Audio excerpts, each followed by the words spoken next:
Last time हमने start किया था सॉल्ट्स, जिसमें हमने लगभग 3 सॉल्ट्स के बारे में बता चुके हैं। हमारा कॉमन सॉल्ट और कॉस्टिक सोडा, एक बेकिंग सोडा, 3 सॉल्ट के बारे में बता चुके हैं। आज हम बताएंगे वॉशिंग सोडा के बारे में। उसके वही स्टेप्स फॉलो करते हैं और स्टेप बाय स्टेप हर एक बात क्लियर होता जाएगा। क्यों मैं उसके ऊपर प्रीव्यू देके आपका टाइम, कीमती वक्त ज़ाया करूं। समय हो गया है, चलो स्टार्ट।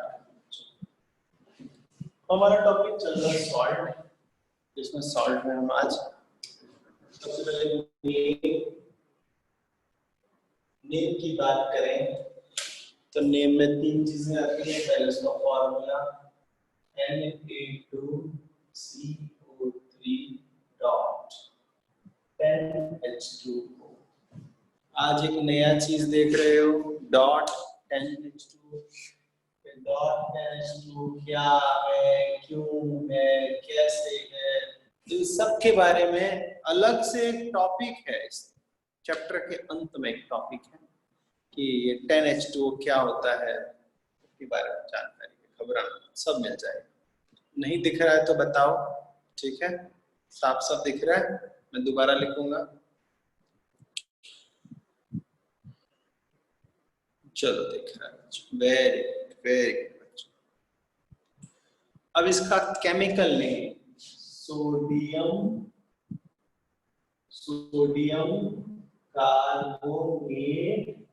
Sodium carbonate Deka.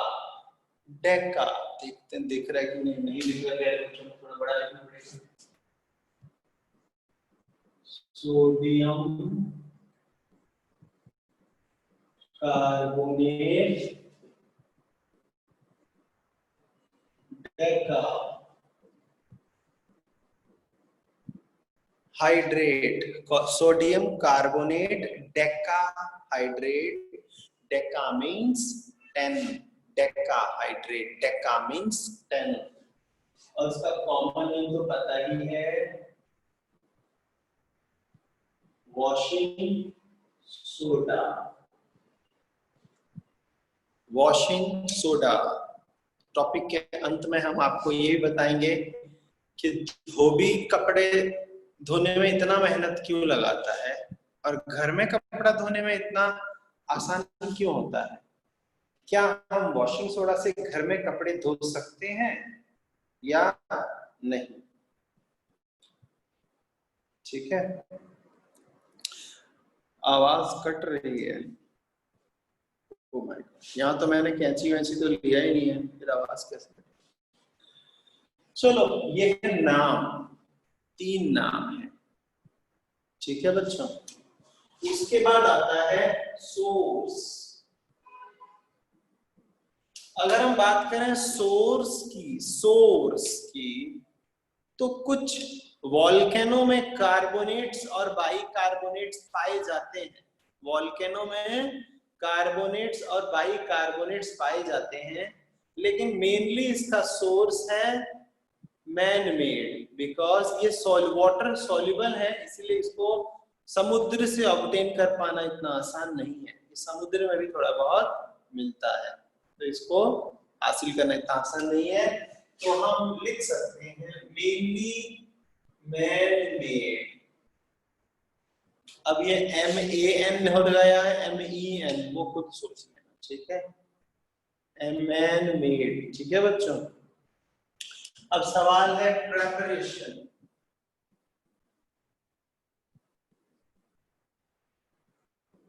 आज अगर आपका मन करे सर हम घर में वॉशिंग सोडा बना सकते हैं, तो क्या पॉसिबल है या नहीं? क्या हम वॉशिंग सोडा बना सकते हैं? ये पॉसिबल है या नहीं? इसका जवाब है हाँ, पॉसिबल है। सबसे पहले रॉ मटेरियल क्या क्या चाहिए? रॉ मटेरियल क्या क्या चाहिए इसको बनाने के लिए? इसको बनाने के लिए भी वही चीजें चाहिए, एमोनिया, कार्बन डाइऑक्साइड,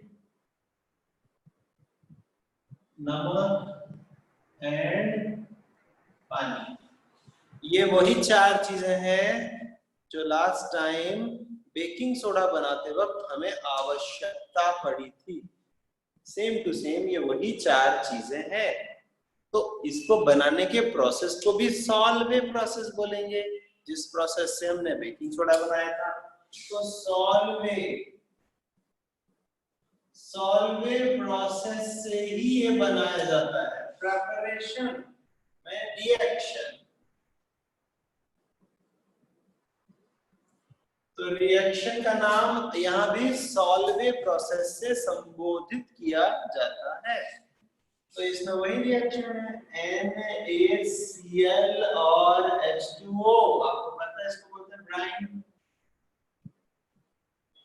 नमकीन पानी में लास्ट टाइम बताया था कार्बन डाइऑक्साइड और एमोनिया गैस के बबल्स। कार्बन डाइऑक्साइड और एमोनिया गैस के बबल्स पास करो, रिएक्शन में बनेगा NH4Cl प्लस NaHCO3।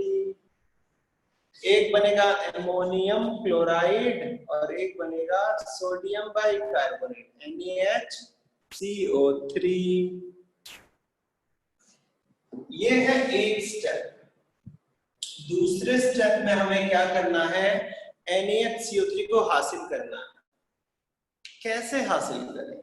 कहते हैं 9th क्लास याद करो, अच्छे से 9th क्लास याद करो। मेथड ऑफ सेपरेशन बताया था हमने। मेथड ऑफ सेपरेशन बताया था, टू सॉलिड अगर सॉल्युबल हो, घबराओ मत, उसका तरीका बताऊंगा मैं कहाँ मिलेगा एमोनियम। दो सॉलिड अगर सॉल्युबल हो, जैसे एमोनियम क्लोराइड सॉल्युबल है, सोडियम बाइकार्बोनेट पार्शियली सॉल्युबल है, तो हम इसको फिल्ट्रेशन से अलग कर सकते हैं। फिल्टर करेंगे तो ये लिक्विड फिल्टर पेपर से पास हो जाएगा और ये पास नहीं होगा। लेकिन ये पार्शियली सॉल्युबल है, ये भी तो थोड़ा बहुत पानी में सॉल्युबल होके पास हो जाएगा, लेकिन हम वेस्ट करना नहीं चाहते, तो अब क्या करें? पानी को इवेपोरेट कर दो और एक काम करो, आपको पता है एमोनियम क्लोराइड इज अ सबलाइन, तो ये सब्लिमेशन से उड़ जाएगा और आपको ये चीज मिल जाएगा, सबलाइन। तो आपको NaHCO3 और NH4Cl अलग होता हुआ नजर आ रहा है। लेकिन एमोनियम क्लोराइड की प्रॉब्लम और है, इसका सोडियम बाइकार्बोनेट का हीट करने पे ये डिकम्पोज हो जाता है। तो हीट करने पे डिकम्पोज हो जाए तो याद करो हम कौन सा मेथड पढ़ाया था 9th क्लास में, कौन बताएगा मुझे? जो सॉलिड हीट करने पे डिकम्पोज हो जाए उसको हम कैसे हासिल करते हैं? 10, 9, 8। Very good Arshia, very good. Crystallization, तो हम चाहें तो क्रिस्टलाइजेशन से भी इसको सेपरेट कर सकते हैं। वेरी गुड, बहुत अच्छा। अब अगला स्टेप है NaHCO3। जो बच्चे ये सोचते हैं कि हम अगर वॉशिंग सोडा बनाना चाहते हैं तो हम एमोनिया कहां से लाएं? अरे घर में सोडियम बाइकार्बोनेट तो होगा, सोडियम बाइकार्बोनेट घर में होगा ना, उसको हीट कर दो। लो, घर में सोडियम बाइकार्बोनेट है, उसको हीट कर दो, तो ये Na2CO3 plus CO2 plus H2O में डिकम्पोज हो जाएगा। घर में अगर क्या बोलते हैं सोडियम बाइकार्बोनेट है, उसको हीट कर दो तो वो Na2CO3 बन जाएगा। इसको बोलते हैं सोडा ऐश। सोडा ऐश, राख, सोडे की राख, सोडा ऐश। अब एक लास्ट स्टेप और फिर हमारा खेल खत्म। हमारा खेल, इसका खेल खत्म। Na2CO3 में H2O डाल दो, 10H2O, ठीक है? तो बन जाएगा Na2CO3 डॉट 10H2O। ये है हमारा washing powder soda, washing soda, washing soda, ठीक है बच्चों। अगर आपको एग्जाम में क्वेश्चन आ गया right the preparation of washing soda, तो आप ये 3 रिएक्शन लिखना, 3 मार्क्स मिल जाएगा। अब आपको ऐसा लगता होगा कि सर इतने बड़े बड़े रिएक्शन और सिर्फ 3 मार्क्स, लगता होगा ना? किस किस को लगता है भाई कि सर इतने बड़े बड़े रिएक्शन और 3 मार्क्स? किस किस को लगता है? हो, सबको लगता। अरे बाप रे, अरे बाप, मुझे भी लगता था, मुझे भी लगता था। लेकिन जिसको लगता है वो छोड़ दो, छोड़ दो, वो कोई और कर लेगा भाई। जिसको आता है वो टॉप हो जाएगा क्लास में, ठीक है कि नहीं? तो ये है वो 3 रिएक्शन जिससे वॉशिंग सोडा बनता है। नोट करना है तो कर लो, कर लिया है तो बोल दो, मेरा हाथ तड़प रहा है मिटाने के लिए, ठीक है? तो ये है हमारा नेम, सोर्स और प्रेपरेशन सॉल्वेंट प्रोसेस। इसके बाद आती है बारी प्रॉपर्टी लिखने। क्या लिखना है? प्रॉपर्टी।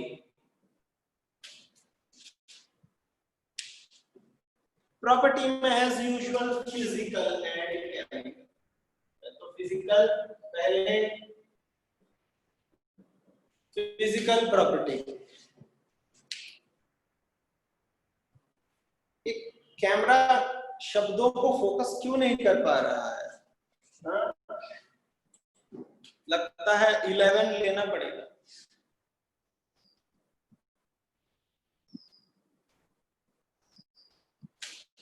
फोकस नहीं कर पा रहा। प्रो मैक्स कौन सा है? अरे ये गरीब के गरीब रहेंगे, मैं आईफोन की बात कर रहा हूँ। तो ये है फिजिकल प्रॉपर्टी, ठीक है? फिजिकल प्रॉपर्टी में एक वर्ड में 3 बातें लिख देने होते हैं, और वो है वाइट, क्रिस्टलाइन एंड सॉलिड। ये सॉलिड भी है, वाइट भी है और क्रिस्टलाइन भी है, ठीक है? तो ये चमकने वाला सॉलिड है। लास्ट टाइम मैंने बताया था कि जो अपना बेकिंग सोडा है वो एमोर्फस है, लेकिन वॉशिंग सोडा क्रिस्टलाइन है। किसी भी सॉल्ट में, आज ये बात नोट कर लो, किसी भी सॉल्ट में अगर आपको H2O दिख जाए उसके फॉर्मूले में, तो वो क्रिस्टलाइन सॉलिड होता है और वो चमकता भी है, ये याद रख लेना। लेकिन जरूरी नहीं है कि हर चमकने वाले सॉल्ट में वाटर होता है, ऐसी बात नहीं है। लेकिन जिसमें होता है भाई वो चमकता है, इसकी गारंटी में। अब देखो इस पे एक एक्सेप्शन भी आ जाएगा, बिकॉज केमिस्ट्री एक्सेप्शन का दूसरा नाम।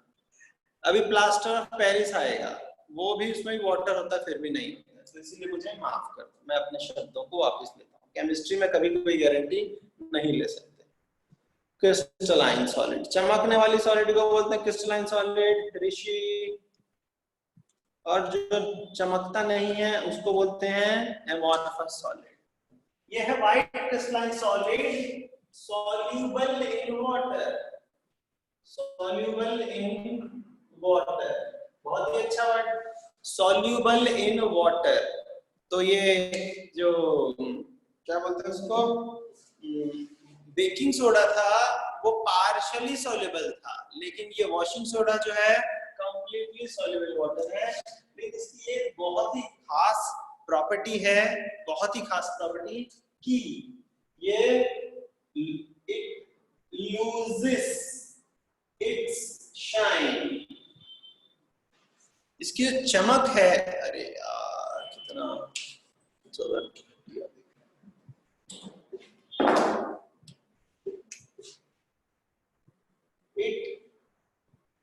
loses its shine when exposed to sunlight। इसकी खासियत है,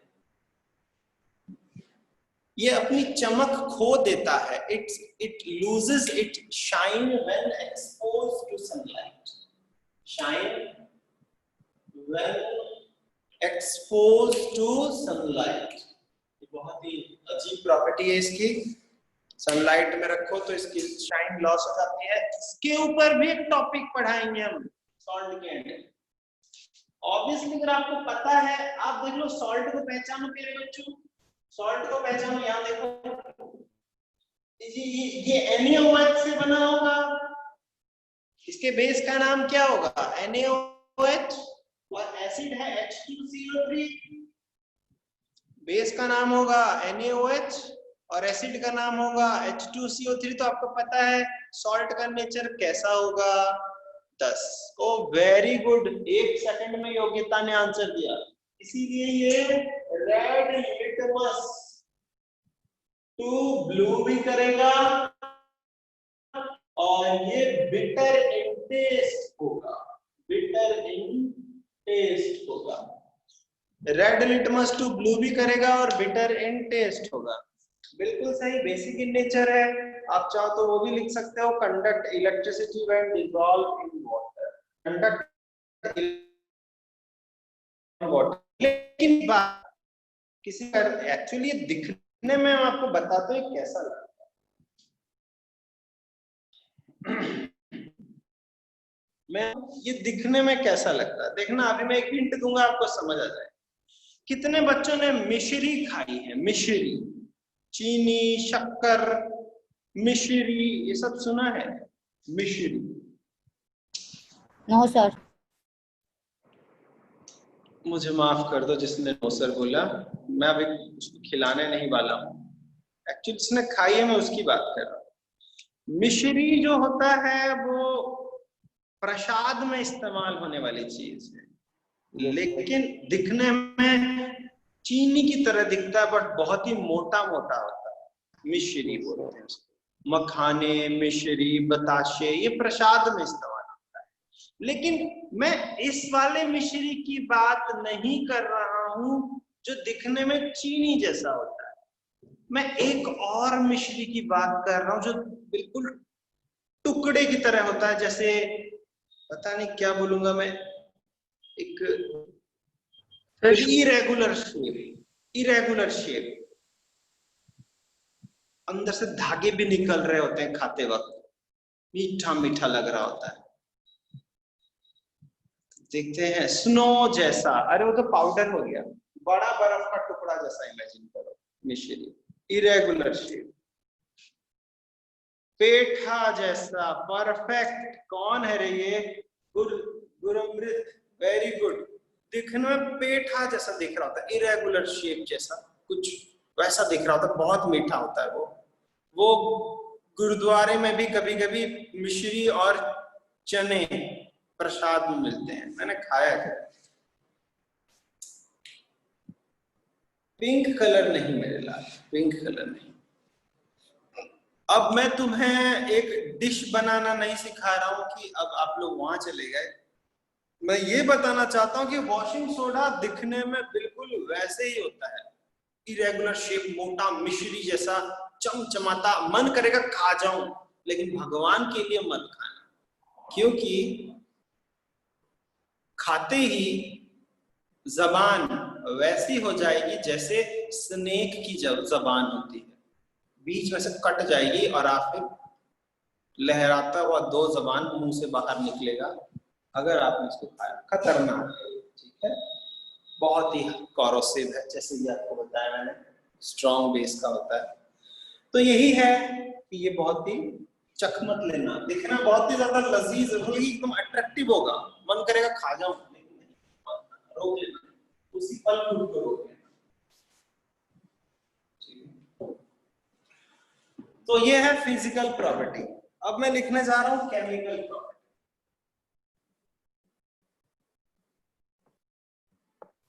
केमिकल प्रॉपर्टी, केमिकल प्रॉपर्टी में हम ये गोल सा चीज हटाओ रे सामने से, कौन है ये? ठीक, तो ये है अगला मतलब केमिकल प्रॉपर्टी। बच्चों इसकी केमिकल प्रॉपर्टी में वही पहले मान लो बेसिक इन नेचर वाला, तो पहले हम लिखेंगे इफेक्ट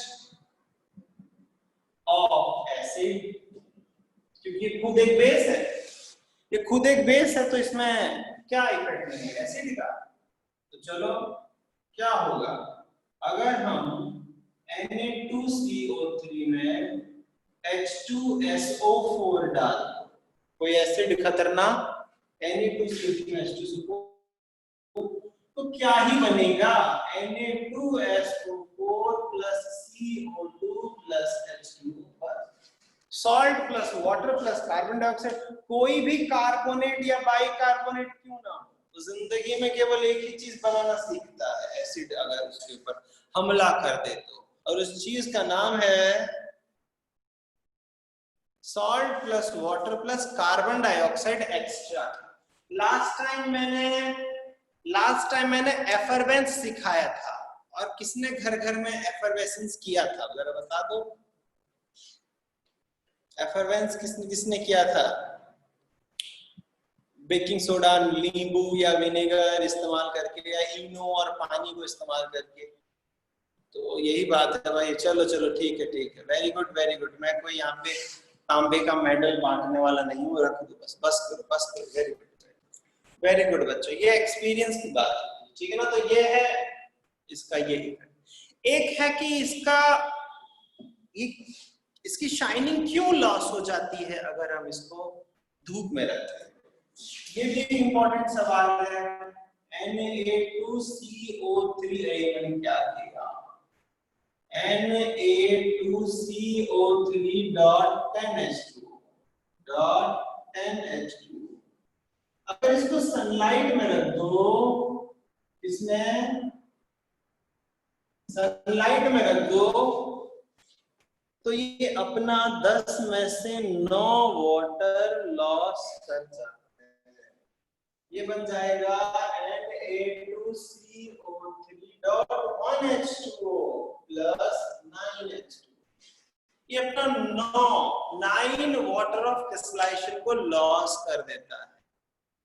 एनहाइड्रस नहीं बोल सकते, बिकॉज अभी भी इसमें एक वाटर बचा हुआ है, ठीक है ना।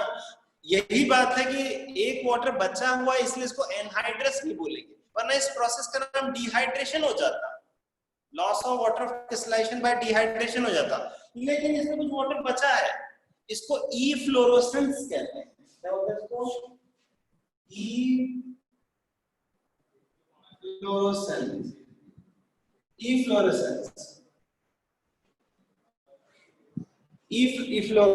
एफ्लोरोसेंस। हाँ, एनहाइड्रस होता है अगर एक भी वाटर ना बचे तो, उससे बोलते हैं एनहाइड्रस।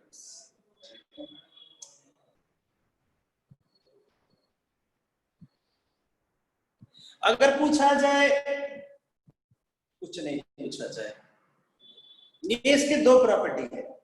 इस प्रॉपर्टी के बेसिस पर एक खास बात है, ये वाला प्रॉपर्टी देखो। जब हम इसका भी यूज लिखेंगे ना बच्चों, तब आएगा मजा। अब इसके यूज में बहुत ही मजा है, तो मैं इसको मिटा दूं। अब हम इसके यूज पढ़ाने जा रहे हैं, ठीक है।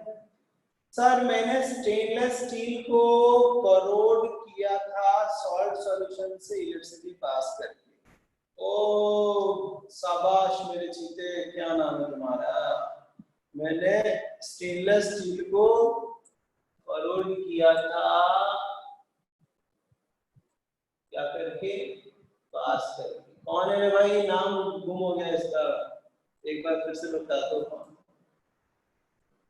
नाम है बच्चे का ऋषि। ऋषि ने स्टेनलेस स्टील को करोड किया था, उसमें क्या पास करके? इलेक्ट्रिसिटी। लेकिन एक रूल है, स्टेनलेस स्टील को बैटरी के प्लस से जोड़ना भी जरूरी है या माइनस से। उसमें भी यानी कि स्टील का बर्तन ले लिया, समझेंगे, उस तभी आगे होगा ये प्रोसेस फास्ट। मैं इसको मिटाने जा रहा हूं क्योंकि मैं अभी इसका यूज लिखने वाला हूं। ठीक है, नमन था बेचारा, क्रेडिट किसी और को।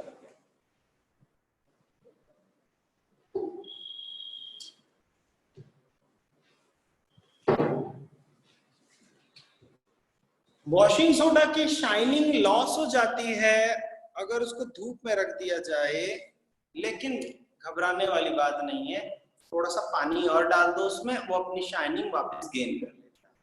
तो ये दुख, ये वो नहीं है कि एक किसी की ब्यूटी लॉस हो गई तो वो गेन नहीं कर सकता, कर सकता है, वापस पानी दे दो, एक केमिकल है।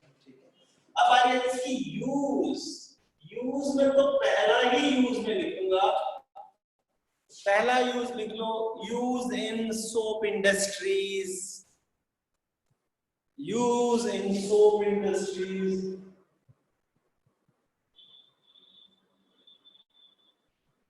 पेपर इंडस्ट्रीज,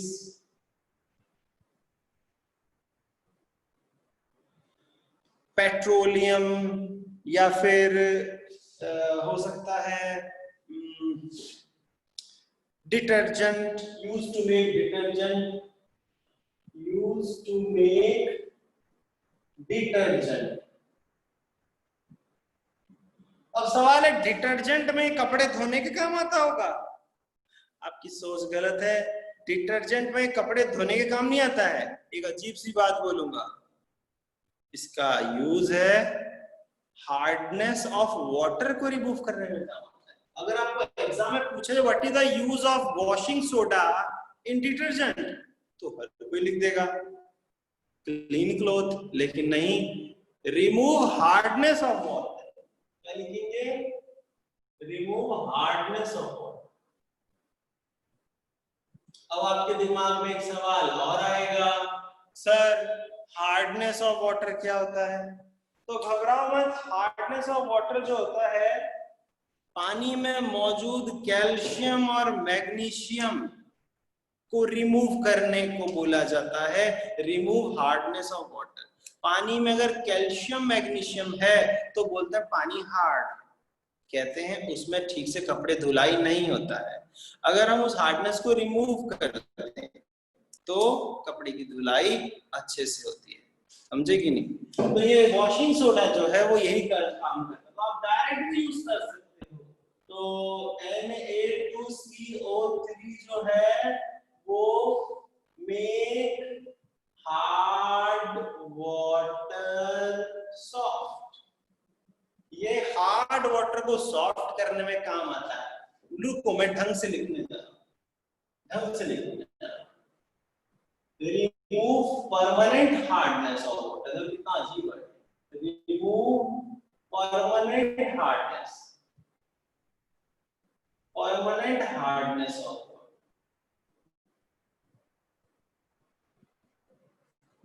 अब आपके दिमाग में आएगा, सर हार्डनेस तो सुन लिया, अब ये परमानेंट हार्डनेस क्या है? इन सब का इलाज हमारे केमिस्ट्री 10th क्लास में ही है। थोड़ा सा माता रानी को याद करके पेशेंस रखो, एंड में सब धीरे धीरे क्लियर हो जाएगा, समझिए? परमानेंट हार्डनेस ऑफ वाटर को रिमूव करने में काम आता है। एक चीज और, अभी अभी मैंने रिएक्शन दिखाया था कि एसिड के साथ रिएक्ट करके ये कार्बन डाइऑक्साइड बनाता है, तो कार्बन डाइऑक्साइड किस काम आता होगा? केक बनाने के या आग बुझाने के? तो इसीलिए आप चाहो तो लिख सकते हो, यूज इन फायर एक्सटिंग्विशर। कौन है रे? लिख के पूछना। अरे फ्लोरोसेंस क्या होता है? फ्लोरोसेंस बोला ना, लास्ट में बताऊंगा सॉल्ट नामक टॉपिक के एंड। अरे फ्लोरोसेंस क्या होता है? ये मेरे लाल बोला ना, जब टॉपिक के एंड में फिर से है, ये दोबारा आएगा, तो मैंने ऐसे बोला। यूज इन फायर एक्सटिंग्विशर, तो जैसे मैंने बोला एसिड के साथ रिएक्ट करके कार्बन डाइऑक्साइड बनाता है, तो फायर एक्सटिंग्विशर भी में भी इस्तेमाल होगा।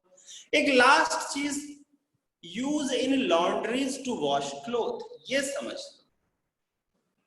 Use in laundries to wash cloth, ये बहुत ही अजीब सी चीज कि एक धोबी को कपड़े धोने में के लिए कितनी मेहनत करनी पड़ती है। एक बार सुन लो, कितना कितना जबरदस्त है। जब आप सुनोगे ना कि धोबी को क्या क्या करना पड़ता होगा, तो आपका धोबियों के लिए आपका दिल में एक सिंपैथी आ जाएगा, बेचारे कितना मेहनत है।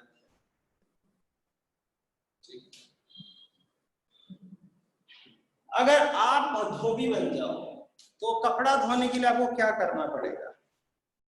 एक बहुत बड़े बर्तन में पानी और वॉशिंग सोडा डाल के, ध्यान दो, एक बहुत बड़े बर्तन में पानी और वॉशिंग सोडा डाल के कपड़ों को भिगाना है, लेकिन वो बर्तन किसी आग के ऊपर होना चाहिए। अजीब है ना? तो वो बर्तन किसी आग के ऊपर होना चाहिए, मतलब वो पानी गर्म होते रहना चाहिए और कपड़ा भीगते रहना चाहिए। वो भी कब तक? कम से कम 1 या 1.5 घंटे तक। और ऐसा नहीं है सर कपड़ा जल गया तो, सब्जी नहीं है ये। एक बंदा लकड़ी के डंडे से उसको अच्छे से मिक्स करता रहता है, कपड़े को भिगाता रहता है, वॉशिंग सोडे को मिलाता रहता है। जब 1-1.5 घंटे तक कपड़ा भीग जाए तब जाके, ये मत सोचना सीधे पहन लिया सुखा के, ना जी ना। उन कपड़ों को लेके फिर धोबी घाट जाता है, एक अच्छा सा पत्थर दिखता है, पटक पटक के 1 घंटा 2 घंटा मेहनत करता है, फिर जाके धोता है। इतना आसान नहीं है। तब सुखाता है, प्रेस लगाता है, फिर जाके आप उसको 20 रुपए या कुछ देते हो। मतलब कि कपड़ा धोना बाय धोबी कितना मुश्किल है, क्योंकि वो वॉशिंग सोडा यूज करता है। वॉशिंग सोडा था ही इतना जल्दी, मतलब कि इतना खतरनाक केमिकल कि वो वॉशिंग सोडा से कपड़े धोने के लिए आपको इतना मेहनत करना पड़ता है। इसलिए अच्छा वो वॉशिंग सोडा हट गया, अब वॉशिंग पाउडर आ गया। क्या आ गया? Washing powder. वो डिफरेंट थिंग है, उसके बारे में भी पढ़ेंगे, लेकिन केमिस्ट्री के एंड में, चैप्टर का एंड नहीं बोल रहा हूं मैं, केमिस्ट्री के एंड में, तो वॉशिंग सोडा से कपड़ा धोना ये प्रोसेस है। लेकिन वॉशिंग पाउडर क्या करता है वो चैप्टर नहीं, केमिस्ट्री का एंड है, 10th का एंड है, यानी कार्बन कंपाउंड का एंड, वहां पढ़ेंगे। सब्र करना, सब मिलेगा। तो ये है वॉशिंग सोडा का। एक चीज और मैंने आपको बताया था कि कोई भी केमिकल का यूज नहीं पता चल रहा है तो आपको क्या लिखना है प्यारे बच्चों? शायद आपको पता चल गया। अब हम अगले सॉल्ट की तरफ अग्रसर होते हैं। हम अगले सॉल्ट की तरफ अग्रसर होने जा रहे हैं। Use in laboratories, use to make other chemicals. यहां पर एक खास सॉल्ट का यूज खत्म हुआ। जिस बच्चे को होश नाम की चीज अच्छे से है उसे याद होगा, हमने NaCl बताया और उसके बाद कास्टिक सोडा बताया था, उसमें भी ब्राइन चाहिए, मतलब NaCl। तो NaCl से कास्टिक सोडा बना। उसके बाद हमने बेकिंग सोडा बताया, उसमें भी ब्राइन चाहिए, मतलब NaCl। उसके बाद हमने वॉशिंग सोडा बताया, उसके लिए भी NaCl चाहिए। तो NaCl का यूज अब खत्म हुआ, अब हम दूसरे केमिकल की तरफ जा रहे हैं। अब हम दूसरे केमिकल की तरफ जा रहे हैं। उस केमिकल का नाम है ब्लीचिंग पाउडर। केमिकल का नाम है ब्लीचिंग पाउडर। तो नेम वाले प्रोसेस में 3 बातें आएंगी, CaO Cl2। पहले उसका फॉर्मूला देख लो प्यारे बच्चों, CaO Cl2, इसको बोलेंगे ब्लीचिंग पाउडर। ब्लीचिंग पाउडर, इसका केमिकल नेम है कैल्शियम। ये क्या रे, गोल गोल सी चीज क्यों फोटो डालते रहते हो? एक बार मैं दिख गया ना, मैं निकाल दूंगा इसको। नहीं, calcium oxy chloride. Calcium oxy chloride इसका नाम है। ये देखो, ये कौन सी गोल, ये देखो, ये तो इसको मैं बाहर कर रहा हूँ, प्लान से बाहर जा रहा है, जा रहा।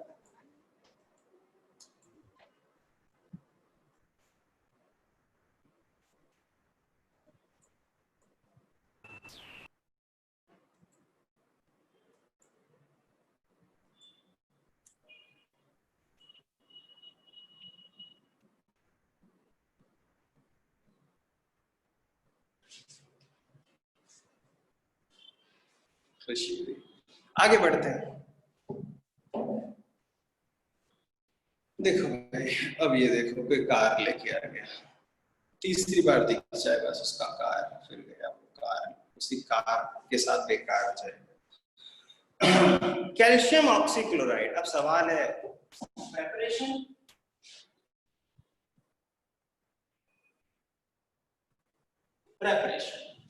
प्रेपरेशन के लिए चाहिए केवल और केवल दो सामग्री, लेकिन पहला क्या है? पहला है CaO क्विक लाइम, और दूसरा है Cl2 मतलब क्लोरीन। CaO क्विक लाइम, और दूसरा है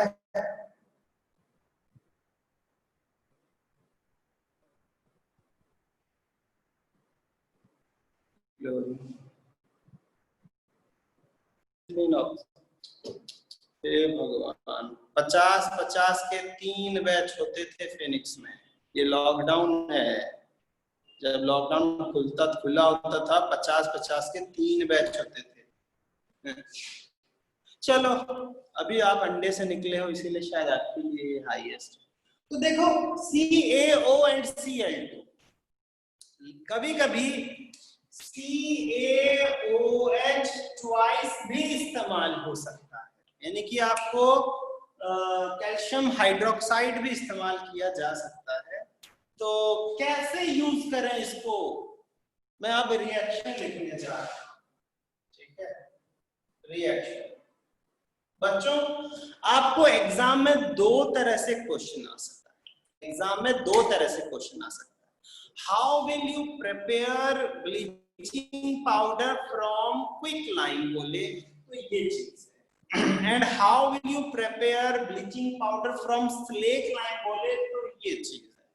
क्विक लाइम से 2 स्टेप का काम है और स्लेक लाइम से 1 स्टेप का काम है।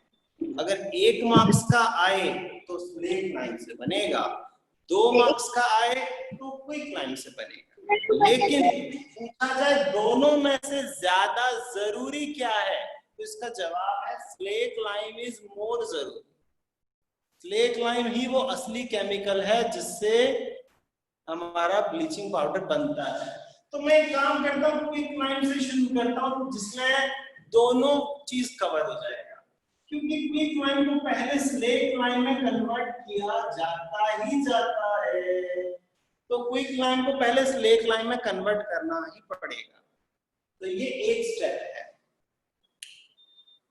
क्योंकि ये रिएक्शन आपको फर्स्ट चैप्टर में दिया हुआ है, इसीलिए आप बोल नहीं सकते कि सर आउट ऑफ सिलेबस था। तो आपको क्विक लाइम से भी स्लेक लाइम बनाना है, और अगले स्टेप में स्लेक लाइम में क्लोरीन गैस पास करना है। याद करो, मैंने आपको एक चीज सिखाया है, लाइम वाटर को मिल्की करने के लिए क्या करते होंगे। ये रहा लाइम वाटर, और उसमें पाइप से फूंक मारो, कार्बन डाइऑक्साइड से फूंक मारो। वो फूंक आपके मुंह से भी होना चाहिए या किसी मशीन से भी होना चाहिए। तो एक काम करो, क्लोरीन गैस फूंक मार दो ना। ऐसा नहीं कि मुंह में पहले क्लोरीन गैस भरना फिर फूंक मारना। अरे किसी सिलेंडर में क्लोरीन गैस होगा तो उससे एक पाइप लेके लाइम वाटर में डुबा देना, बबल्स बनेंगे और इसका मतलब रिएक्शन शुरू हो जाएगा, और बन गया हमारा CaOCl2 प्लस H2O। चाहो तो देख लो भाई, बैलेंस्ड भी है ये रिएक्शन।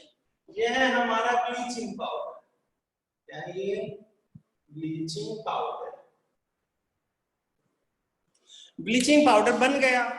अगर आपको स्लेक लाइम से बोले तो आप ये रिएक्शन केवल लिख दो, और आपको क्विक लाइम से बोले तो पहले इसको स्लेक लाइम बनाओ। प्रिपरेशन किसको समझ आया? वेरी गुड, हो गया। अब हम पढ़ते हैं इसकी प्रॉपर्टी।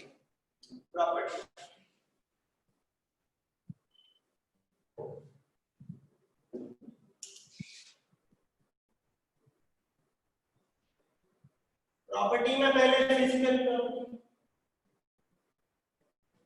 प्रॉपर्टी में आएगा पहले physical property.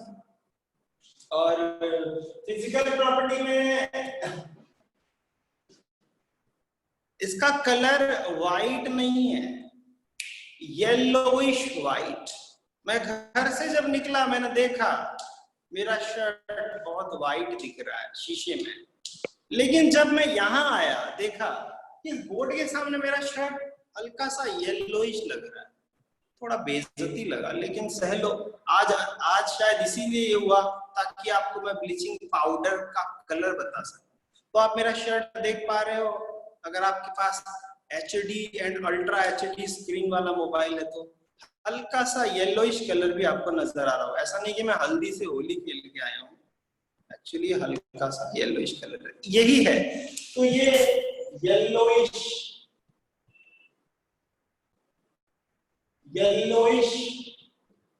white solid amorphous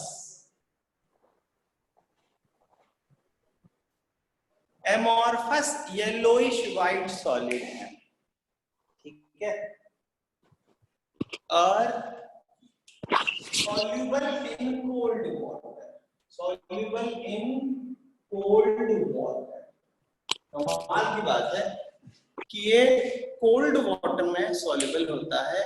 एक खास बात और, इसकी पहचान होती है कैसे, इसकी स्मेल ही इसकी पहचान है। Characteristics chlorine like smell, chlorine like smell. अब पूछा जैसा क्लोरीन लाइक स्मेल क्या होता है, देखो जिस चीज की अपनी खुद की स्मेल होती है ना उसको कंपेयर नहीं किया जाता, उसको कैरेक्टरिस्टिक्स शब्द से इस्तेमाल किया जाता है, जिसका अपना खुद की पहचान, ठीक है ना। तो कैरेक्टरिस्टिक्स क्लोरीन लाइक स्मेल। हाँ, जैसे H2S को हम कंपेयर करते हैं rotten egg like smell, no doubt कि रॉटन एग में भी H2S ही है, कमाल की बात है ना।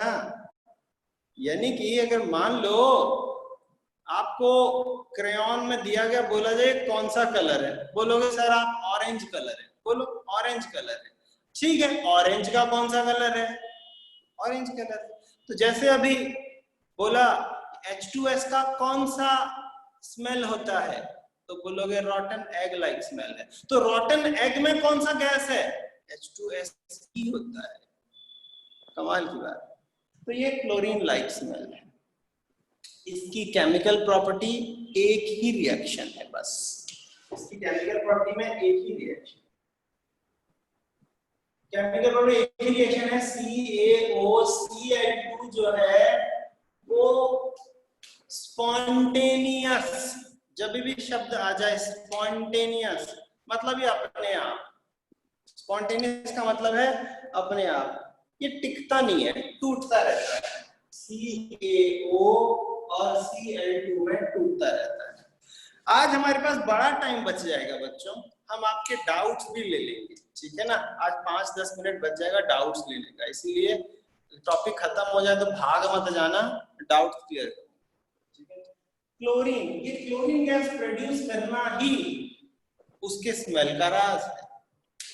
अगर मैं पूछूं कि आपने कभी ब्लीचिंग पाउडर देखा है, इसका जवाब है सबने देखा है, लेकिन होश नहीं है। जहां भी कचरा डस्टबिन पड़ा हो वहां जब सफाई होती है तो देखना वहां पे सफेद सा पाउडर फेंक के लोग चले जाते हैं, वही ब्लीचिंग पाउडर होता है। अब सवाल है ब्लीचिंग पाउडर क्यों फेंकते हैं, ब्लीचिंग पाउडर क्या कूड़े को ब्लीच करता है, नहीं, क्लोरीन गैस की खासियत है। क्लोरीन एक डिसइंफेक्टेंट है, मतलब वो कीटाणुओं को मारता है, इसीलिए क्लोरीन गैस जो है वो इस्तेमाल होता है जहां भी कीटाणुओं को मारने की बात आए, भले वो डस्टबिन हो या फिर हमारे ड्रिंकिंग वाटर हो, तो उसमें भी क्लोरीन गैस इस्तेमाल होता है फॉर डिसइंफेक्टिंग, ठीक है कि नहीं। तो अब बारी आती है बच्चों इसके यूज। तो ब्लीचिंग पाउडर का यूज क्या है, नाम ही काफी है भाई, नाम ही काफी है। Use to bleach, use to bleach क्या, cotton, paper, cotton, paper, wool, ये ब्लीच करने के काम आता है। और वुड पल्प, ये मैंने बोला ना वुड पल्प, ये वुड पल्प क्या होता है, बहुत जरूरी चीज है wood pulp.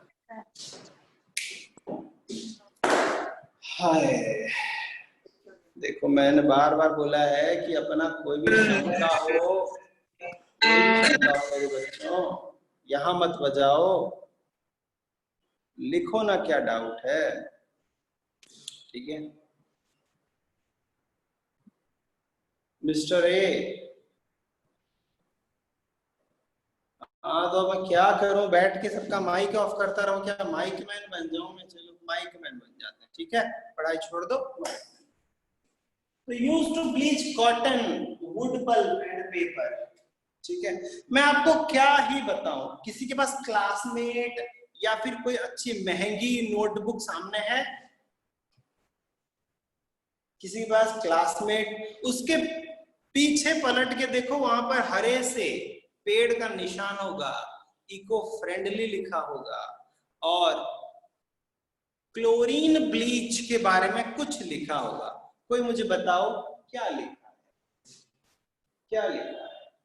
Chlorine free. Oh very good Akriti, very good. अब ये क्या बात है भाई, क्लोरीन फ्री क्यों लिखा है? मैं आपको इसके बारे में थोड़ी सा जानकारी देता हूं। आप जब भी नोटबुक खरीदते हो, सभी सुन लो, आप जब भी नोटबुक खरीदते हो तो नोटबुक खरीदते वक्त हम सफेद ही देखते हैं, वाह कड़क पेज सफेद, एकदम गलत। पेज जितना गंदा होना, आप एक एनवायरनमेंट के उतने फ्रेंड हो, क्योंकि पेज को सफेद करने के लिए ब्लीच का मतलब है सफेदी लाना, ब्लीच का मतलब है सफेदी लाना, डीकलराइज कर देना, उसका कलर उड़ा देना, एकदम प्योर व्हाइट। तो पेज को भी प्योर व्हाइट करने के लिए क्लोरीन गैस इस्तेमाल करते हैं। तो जितना सफेद पेज ला रहे हो वो उतना ज्यादा ब्लीच किया हुआ है, तभी तो महंगा है वो, तभी तो महंगा है वो। मगर क्लोरीन की सबसे बड़ी लिमिटेशन है, वो हमारे एनवायरनमेंट का दुश्मन है, वो हमारे ओजोन लेयर को खराब करता है, डिप्लीट करता है, थिन कर देता है। क्लोरीन बहुत बड़ा, बहुत ही असरदार है ओजोन लेयर को खत्म करने में। तो इसीलिए अगर आप ब्लीच वाले पेपर खरीद रहे हो तो आपका भी हिस्सा है ओजोन लेयर को खराब करने में। माना कि इससे पहले आपको पता नहीं था, लेकिन अब आपको ये बात अवेयर हो चुकी। मोटे मोटे रजिस्टर आते हैं 20-20 रुपए के, 30-30 रुपए के, देखना गंदे पेज। मैं तो कहता हूँ रफ काम के लिए सबसे बेस्ट होते हैं। वो गन्ने के रस को निकालने के बाद जो कचरा बचता है उससे बने होते हैं, बड़े अच्छे होते हैं। जितना सफेद पेज उतना ज्यादा एनवायरनमेंट के दुश्मन। ओके बच्चों, तो ये है क्लोरीन का इस्तेमाल, use to bleach cotton, wool, pulp, paper, wood, सफेदी लाने के लिए। और हाँ, disinfecting clean drinking water, disinfecting drinking water.